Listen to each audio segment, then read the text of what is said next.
Bonsoir à tous, bonsoir à toutes. Tout comme moi, vous avez entendu que les socialistes ne déposeront pas de motion de censure et qu'ils ne voteront donc pas non plus les autres motions de censure qui ont été déposées par le RN et par LFI.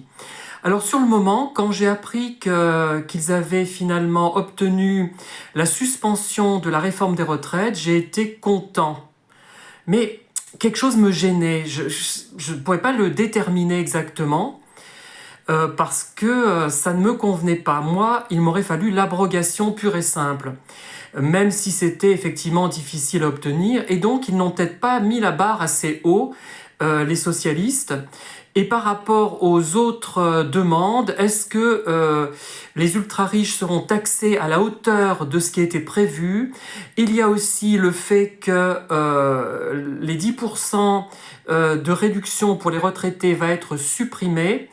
Enfin bref, il y a quand même un sentiment de fausse victoire. Ça me rappelle un peu quand Judy Garland a tourné Annie, reine du cirque.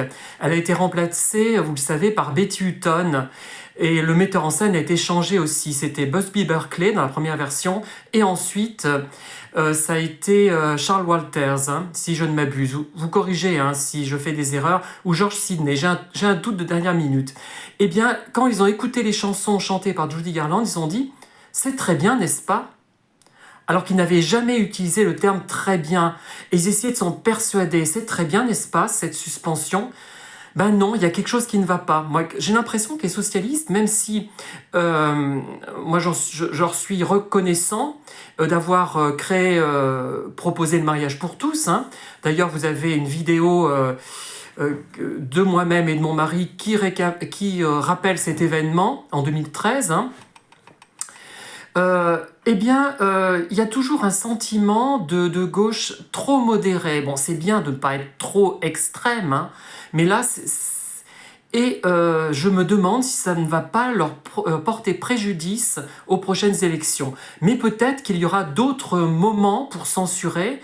Peut-être vont-ils censurer quand ils se rendront compte que les ultra-riches ne sont pas finalement pénalisés autant qu'ils le devraient. Enfin, pénalisés.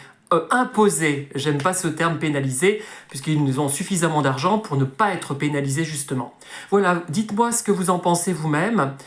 Bon, voilà, c'est une sorte de victoire un peu amère et décevante, c'est de la demi-teinte, ce n'est pas satisfaisant à mon sens. Hein. Voilà. Bon.